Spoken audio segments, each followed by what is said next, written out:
All right, gentlemen, we're going to kick off another We Wonder today. You guys ready? Wonderful. Sir. Good morning. Yep. Let's do it. So good morning, everybody. This is Chris Pfluger, the Chief Development Officer here at We Insure, and we are kicking off another episode of We Wonder. Today we have an interesting episode because it is the beginning of our hurricane season. So I wanted to prepare everybody by getting this picture up as quickly as I could, because that's what we all are used to seeing is the spaghetti designs here of where a hurricane may or may not land. It hits everywhere from Mexico, all through the Gulf, all the way up through Maine, Nova Scotia. So people who live in those areas are very familiar with the spaghetti design, and we all hope the same thing. It doesn't hit near me. That's what we're all looking for. So just want to welcome you to that. And it goes from June to basically the end of November, and some hurricanes do happen in December. So it's all going to come about as pretty much it does. So we talked about the frequency of different storms. Tropical storms are important as well because there's damage associated with it, much lighter wind, definitely heavy rain and water damage. But hurricanes are the ones we're really keeping an eye on. And you can see the height of the season is really September 10th. But most of our impactful storms that have most damage probably occurred in October. So we keep a keen eye on the next few months coming up. So welcome to hurricane season.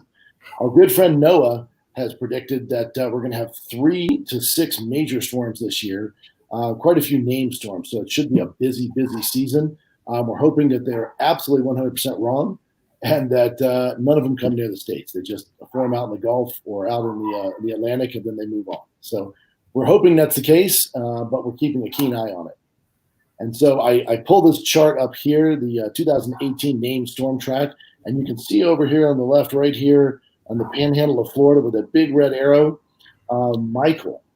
That was a Category 5 hurricane that landed, it actually made landfall, and that was the first one in Florida, Cat 5, to make landfall since 1992 in Andrew, which was a major impact. Obviously, other named storms like Katrina, we've all familiar with.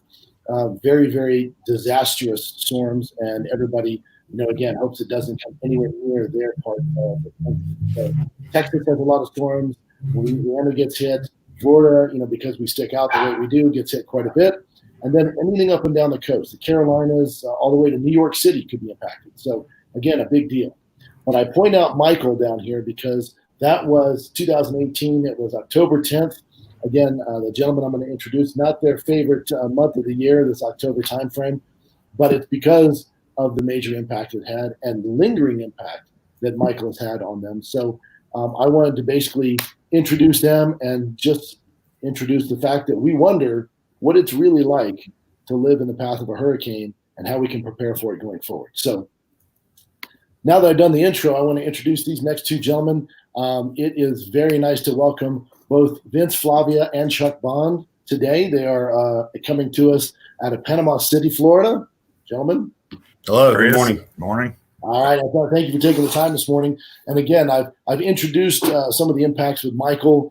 I've talked through a little bit of the fact that, we know that the season that just started last Monday and is ongoing all the way through basically the beginning of December. So let's talk about it a little bit. The first question I have for you all is, what it's like to live through a major hurricane landfall. So you live in the path. It comes up often enough. What's it like? Yeah, I don't know. You don't know what it is till it happens. I mean, you think you're prepared, and then all of a sudden it's happening fast and you're wrong. Well, hopefully that didn't just happen now. Hopefully there was some warning on that. Looks like Vince and Chuck have kind of fallen off for the second, but we're going to hopefully get them back on. And again, we were talking a little bit about the impact nature of a storm. So as they rejoin us. Sorry about that. Just clicked off. There we go. They're back. Hey, don't you love the internet? Okay. That's what it's like to live in the path of a hurricane right there. Hey, you're lucky if you have internet after the hurricane, and that was part of it. I mean, but anyway, redirect us. Yeah, no. So let's talk about it. From a human perspective, not from an insurance perspective or a home perspective, but just as a human perspective. Obviously you're there. You know that the storms are coming. You get advance warning, but you're just hoping the entire time, the last moment, it's not you. it's going to take the other path. And it's not going to come near you, but it does. It Right. does, as it did in 2018. What do you do? What are you thinking? How do you prep for that?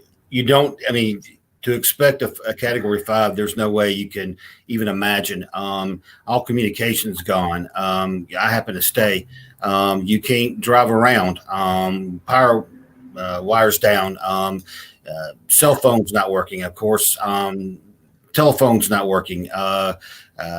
Concerned about food, not only storing it, but obtaining it. Gas stations closed. To be honest with you, in Bay County, a third of the folks left. In fact, they actually closed down several schools because as the population left, that was kids as well. And it was an impact on the economy. We're starting to get better. The pandemic came. That's another discussion, but it's actually extremely devastating. For preparation, I mean, yeah, you want to have some supplies on hand, maybe even, if you're not boarding your windows already, but have a sheet of plywood or something to cover that hole in the roof, some plastic tarps to cover your roof, plastic sheeting to cover things in your house if the roof leaks. You want to have some food on hand, a little bit of stockpiling, but you have to think, well, if I don't stockpile frozen foods in my freezer, because you're not going to have that. So you have a little bit extra canned goods. Make sure you have a manual can opener. People laugh about that. I don't know who has electric can openers, but people do. They don't work. So you have to, you non-perishable food items. If you're considering evacuating, you get a little cash in your pocket. You put gas in the car. During the season, you don't let your tank run down low. Just certain items like that. Have a plan. Have your go bag, maybe, as military people say, wait the last minute. As a native, Floridian originally myself, obviously now I live in Denver, but Florida for most of my life, I've experienced a lot of hurricanes. And so what you typically see is the people who are not prepared 2 or 3 days before everyone's at Home Depot or the grocery store wiping out all the batteries, water, and plywood. But the one thing you mentioned, I think that a lot of people don't think of is that tarp. Because if you do have a small leak, it becomes a large leak, and it's an ongoing. It's not a little rainstorm. It is a 3 days of downpour, and you're not going outside. What do you do to make that happen? So that's actually an important point. Was the tarps and the non-nails. Yeah, hold the tarp down. Yeah, exactly. Sandbags. What about sandbags? Do you guys think getting those sandbags in advance and storing them somewhere around the house? Or? Depends on your neighborhood. Correct. If you're in or near, low or high water area or flood zone, then yeah, you might want them at the garage door, your front door. Personally, I'm not that close to that area, so sandbags aren't an issue for me. Okay. But yeah, some people. Yeah, I have seen that on the first of the, just on Monday, I saw some updates coming from different areas saying, go get your sandbags filled now so that you're not, a day before standing in a rainstorm trying to fill up your sandbags. So yeah, we have some neighborhoods in Bay County that it doesn't even have to really be a hurricane for flooding to be an issue. Right. So those folks, yeah, they definitely have to consider the sandbag. Okay. Some of the stuff I jotted down was when hurricane season rolls around, I really urge clients to take a moment, think about their coverages. Most policies going to have wind, but seriously consider flood. I know a lot of people are on the fence when they close on their home or when they're buying, but I really urge people to revisit that idea because if we do happen to get on the water side of a hurricane, it can be extremely devastating. So I do that. I suggest that individuals take their documents, pictures, insurance documents, have those available. And like you said, your to-go pack or whatever it was, but homes prepared, the sandbags. If you have shutters, have that available. So before you leave, the plywood or the hurricane shutters, if you have those, I would definitely put those up, of course. But I would urge everyone to evacuate if it's something big coming. I'm the kind of guy that I want to evacuate all the time, but I don't like not having the electricity and the air conditioning. I'm kind of spoiled that way. But, I would tell everybody if they're going to leave before the traffic. Don't leave at the last moment. Mm-hmm. Have gas in your vehicle.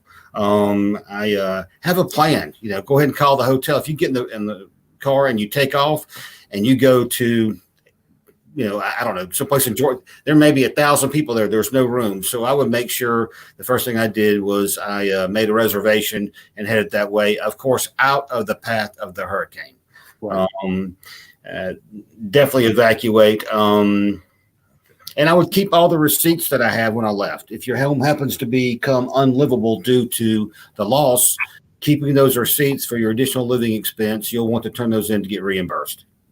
That's good advice. That's, what do you need? I think one of the best pieces of advice there is obviously, Vince and I talked about the other day is, let's videotape your home and take pictures on your phone, but videotape everything before you leave to know what you do. It's hard to remember exactly everything you purchased and what it all looked like when it's now flat. So, inside and out.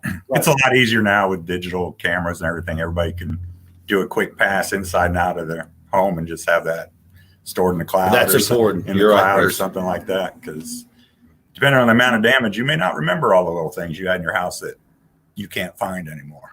Especially when it has no roof. It's not the first. Yeah, I said it's gone with the wind. I mean, yeah, I have no idea where my mailbox went. Well, and grabbing all of your forms and your contact information on who you're looking for. It's easier these days with apps and with keeping those pictures. Right. There's a lot of technology that helps you out with that. So having a binder with your insurance policy in it is nice, but not as essential as it used to be.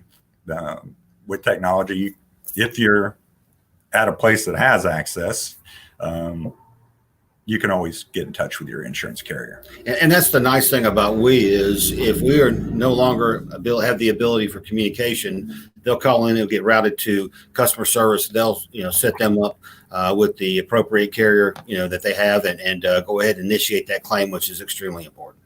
Now that's an important point. I want to get back to that. Sure. Yeah. I want to ask you just a real quick question, from a personal level.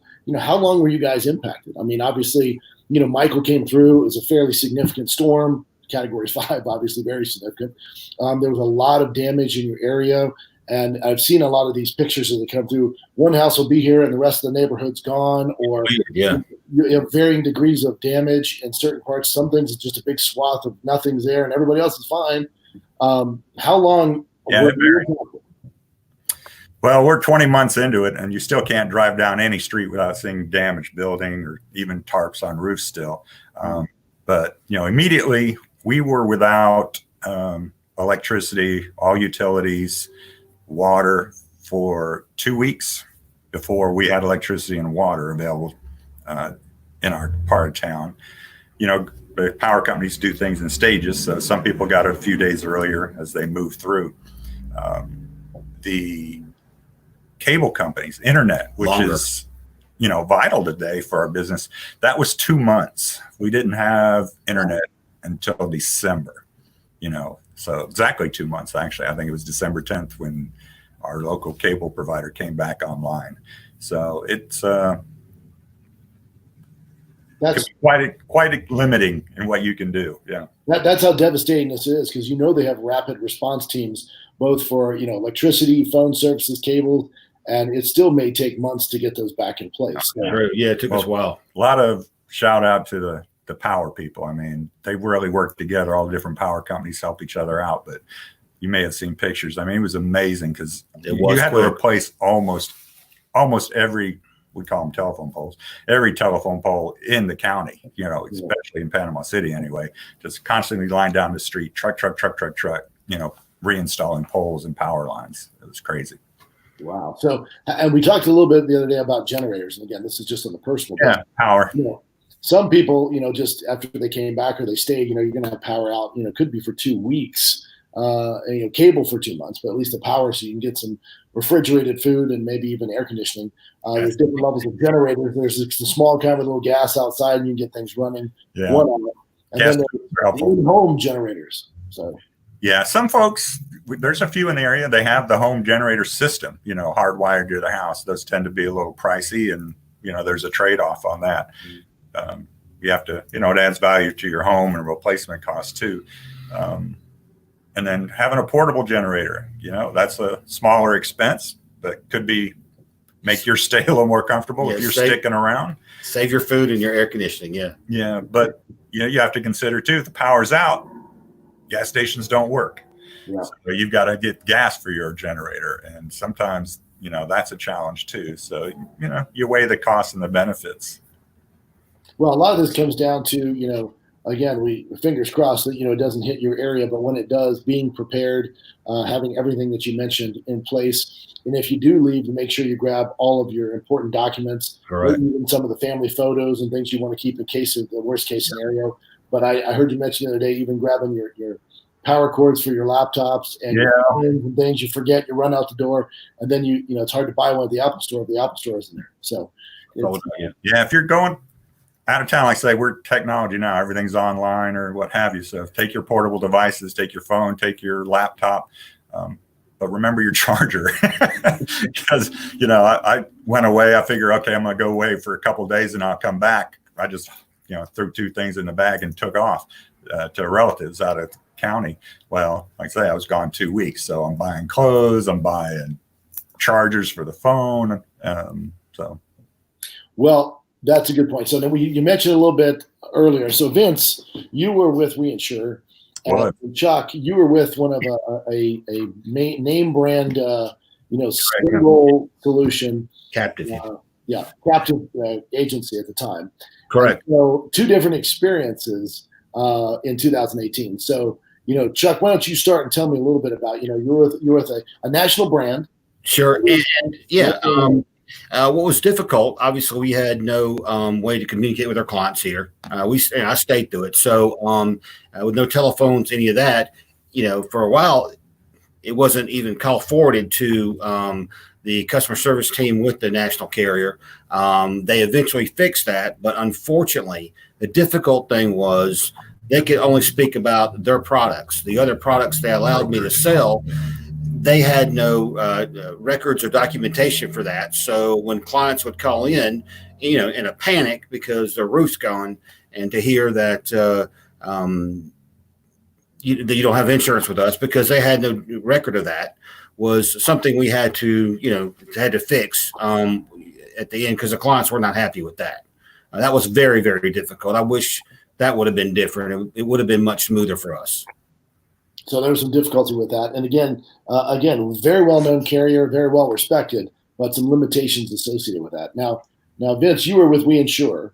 Absolutely. And for those of us on the Facebook Live who are not familiar with We Insure, we have in Florida basically about 150 carriers. So we have a full gamut of offerings out there. And we also have a distributor or a support center that's not on site for you. So you don't have the support center. It's actually housed at headquarters in Jacksonville, Florida. And at this point, even during the virus situation, everybody's kind of working from home. So very distributed now. But the support is in place for you either way. So tell us about your experience. Yeah, it was, of course, stressful, but a lot better than the experience Chuck had. Like you said, independent agency, I had policy holders with many different companies. I was not sitting in my office because it didn't function. I did have my portable devices, so I'm getting my emails, I'm getting my voicemails, so I'm able to reply to my customers that way and direct them to our customer service center. Because as soon as in preparation of the storm, as soon as I told We Insure, I'm out of here, my phones are forwarded to our Jacksonville call center. So no calls to my office go unanswered. And they have access to the management system. They can look up, here's your name, here's your insurance company, here's your policy number. I'll connect you to the claims department now. So it was that's much better experience. And, you're still going to have people who contact you directly because that's the business. You make personal relationships, but we were able to help them and facilitate everything very smoothly, in my opinion. Yeah, he had it much easier than I had it. That's kind of what I'm saying. Yeah, well, that's one of our big advantages as you guys. The power of we.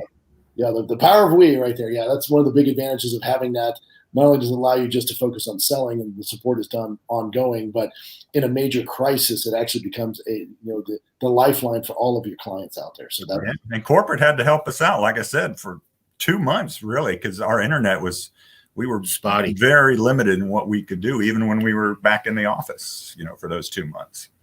That's great. Well, just being able to, to parse through all those calls and get them to the right carriers at the right times and getting them through the process to get started is really a benefit to your clients too. So Oh yeah, true. I mean, you have people Yes. calling, they don't even know if their house is damaged, someone because they evacuated or they're out of state owners, but they're calling. They want to get that claim process started. They don't want to be put off. That's great. That's great. Well, let me ask you another question here about the carriers, because that's always an important piece. There's different carriers that operate in different parts of the state, different parts of the United States, as they go across in multiple states, because we are a national brand and growing. And so as we're in those areas, anywhere from, Texas all the way up through Maine, everybody has some waterfront to contend with. So as we look at those, carriers come in and out of different counties. There's different carriers that offer different services at different price points, closer to the water, further from the water. Different services are offered, house age, those things all are factors. So as the carriers were in the county, one of it is prep, right? So if you're a consumer or you're a realtor and you're in the process of looking at a home to close. So, a lot of the carriers, and you mentioned to me before, they all have different policies. I've always heard that it's, when a hurricane, a storm is about 500 miles offshore, you pretty much can't do any closings because no one's going to write the insurance. Now, I'm sorry, go ahead. No, I was going to say, go ahead. I was just curious your thoughts on that. As far as the carriers, they all have their different appetite regarding when a hurricane becomes a threat.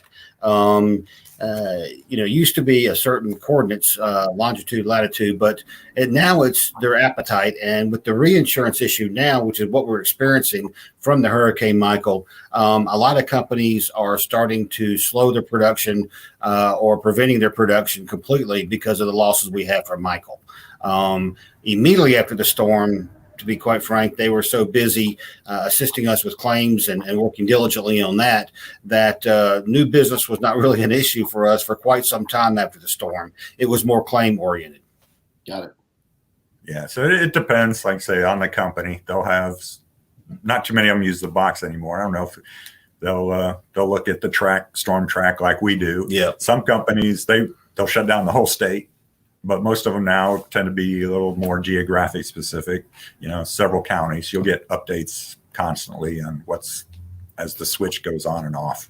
Regarding the statement you made about real estate closings, when hurricanes coming in to our area, it could be a potential catastrophe for our specific area. If I was a real estate or mortgage broker, I would probably look to make sure I close that as quickly as possible, or at least bound the policy as quickly as possible. Now that's going to be up to the individual client, the buyer, because they may not want to buy before. They may, depending upon, many different factors. But yes, I would urge mortgage brokers and real estate folks to go ahead and get those things bound as quickly as possible. And it's funny you mentioned I had that happen to me back, a few years ago, selling a property in the Clearwater area, and the storm just kept coming right past. So every time we go schedule closing, about a week later, another storm came through. It was a 4 in a row, and so couldn't close any of the properties. You just had to wait it out. So it's something you get to be familiar with as a real estate agent in Florida. But mortgage brokers, everybody's kind of watching that. Your friend Noah. You're watching that storm path every single time. And the Weather Channel with that gentleman out there with the things blowing behind him, and wanted to see if that's my county right there, right? So, yeah, their website's one of my favorites. It's saved. I check that all the time this time of year. Well, so then some advice, as we talked about it, before, we talked a little bit about from a realtor perspective, from a homeowner perspective, how about as an insurance agent? You guys would do this every single day. You're giving advice to clients as they're coming through. They're buying new homes. They're updating policies. What do you tell them? You mentioned flood. Something you consider. Obviously, during this kind of pandemic, when everybody's home, there's a lot of rewrites going on. People are sitting there looking at their policies and saying, "Okay, do I have the right coverage now?"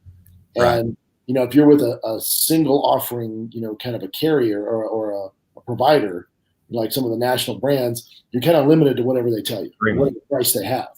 So with We Insure, we obviously have the right offering for everybody. So we pretty much have everything that's available. So what are you telling people today? Start a hurricane season. Well, regarding hurricane preparedness, let me put my glasses on. I don't know if it's, yeah. Are you asking that as far as what I'm asking from an insurance perspective, what are you recommending for those? Different policy. You're talking about, well, policies have different parts and different coverages. So a lot of times folks are just looking, coverage A, what's the dwelling insured for? Because that's where the mortgage, that's what the lender's looking at is coverage A. But, the next part is other structures. So sometimes that may get overlooked. We do the best we can. We got a lot of tools now with Google Maps and Earth and all that good stuff, but they may not be up to date. We may not see all the structures that are on that property. So do you have enough coverage for those other structures? After a hurricane, if that building's gone, do you have enough coverage for that? Take a look at your contents coverage. A lot of companies are more flexible now. It used to be a set amount, but now there's a scale. Additional living expense becomes very important when your house is severely damaged. And that becomes a big issue. That was a huge issue for our area, is the additional living expense. Because like I said, it's 20 months out and there's still houses that people can't live in right now. Wow. One thing that I'm going through right now, I've had several people call because you can only do this at renewal. They're looking to alter their hurricane deductible. If your policy's up for renewal, you can only do it at renewal. But you may want to consider, do you want to have the 2% hurricane deductible? Do you want to change the deductibles to $500? Obviously, the lower your deductible, the more costly your insurance is. But I've had several people wanting to do that because they don't want to go through a $5,000, $6,000 deductible again. So that's a topic of conversation at this point. So I would think that is one of the most important points today, is reviewing your policy before you need it, obviously, and preparing, whether it's an auto, whether it's a home, it's always good advice, but having an expert like you all sitting there that have access to all the different carriers, so you can actually choose the right carrier for the right situation, for the right home, for the right client, is the most important thing. And making sure you do that review on an annual basis, because the last thing you want to do is find out you picked the wrong thing or didn't have those coverages or saved $50 last year, and now you're out of pocket $6,000, $10,000, $20,000 because it was truly impactful. So great. Yeah, I appreciate the policyholder who calls and wants to schedule an appointment to sit down and go over that. That's very valuable. I don't mind taking the time to do that. I'm happy to. Yeah, like you said, better do it on the upfront than on the back end. Yeah, and that anybody, and again, this is not just for folks in Florida. Even though you're in Panama City, anybody in Florida, it's anywhere from Texas all the way up to Maine. You never know when something's going to hit right up the coast. So it's anyone who's listening to this should be paying attention. And when hurricane season comes off, that light should go off and say, okay, I got to make sure I have the right coverages. So, gentlemen, I would say the only other thing I had on this particular piece was, you'd given us the advice before, our friend Noah, is to monitor that site throughout the season and make sure you stay alert. Yeah, if you've got internet and there's a storm out there, you might want to have that on one screen and check back, a couple times a day, that National Hurricane Center. It's very valuable because the local news is great, but you may not want to wait till the evening news to find out you're, dead center of the storm. Yeah. I do have one more thing. It's about the agents, and something I suggested our protocol is going to be that may assist, because communication is so vital. And you can't give it to them, your clients, in a large chunk. I would suggest sending something out now about how, if they are impacted by the hurricane, that they can better communicate with the insurance company as well as the agency, and what the agent should do. I know that I will never stick around any longer, primarily because you have no ability to communicate. I think that's important. Let me get to my stuff here. Send out an initial email to your clients. Talk to them about the important documents, how to file a claim. Tell them to go ahead and do that. What to expect the first step. Initial adjuster is not really with the insurance company. He's just going to touch it and send you a check for something to get started with. It's not the final. It's just something you start with. I have vetted a restoration company that I feel very confident with. So they'll give my clients, preferential treatment. Definitely evacuate. Prepare to be out of the office for a few weeks. We're lucky. We're mobile. We can go anywhere and discuss it with our clients. Finding somewhere where you can get communication is huge. Rusty Johnson, a buddy of mine, we met about this. He said he's going to take his desktop with him and everything. I think that's a great idea. That way you're set up wherever you are, whether it's in Atlanta or wherever, you're able to speak to your clients and function well. And I would definitely go ahead and get a list of my clients, their email addresses, so I can talk to them along the stages. Whether it's, social media you do that with, or it's MailChimp or whatever other email company you could use. I think that's vital.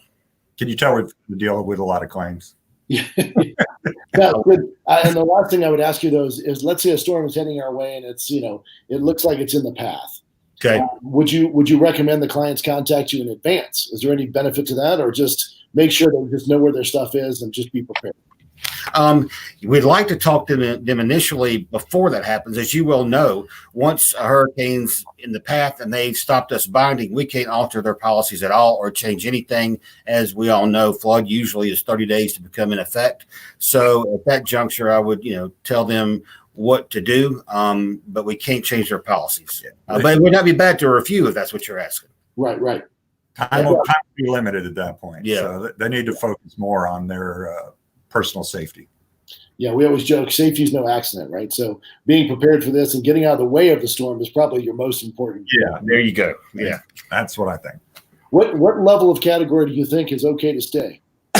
Well, I was going to talk about that, and that's what I did for Michael. Is it's not your first storm, right, for people, so your house, you have a good idea. I had drawn a line at category 3. I was not going to spend another night sleeping on the bathroom floor. So if I don't have another safe room in the house, so I'm thinking at 3, I may evacuate. And when, like I said, when National Hurricane Center had it 3 pushing 4 at landfall, I'm like, see ya. I was leaving town. So well, fair enough. Yeah, I've had people leave storms and drive to the center of the state of Florida, and then the hurricane goes there. So you really have to have a path. You got to think about that. You don't want to be driving through Alabama with the hurricane following. Perpendicular to the path. Going back to the NOAA piece. So, well, gentlemen, I appreciate you joining us today. And again, this is We Wonder. We continue our national expansion as far as the franchise offerings that we insure across the United States. And so we want to bring value to all the people watching today. And I think this has been terribly informative. Again, we never want to see it happen, but we love to base some of our, future preparedness based on your experience. And again, we appreciate you joining us today. Yeah, we appreciate the We family and how we all stick together and help each other out. You got it. Thanks, Vin. Thanks, John. Appreciate it. Thank you, Chris. See you.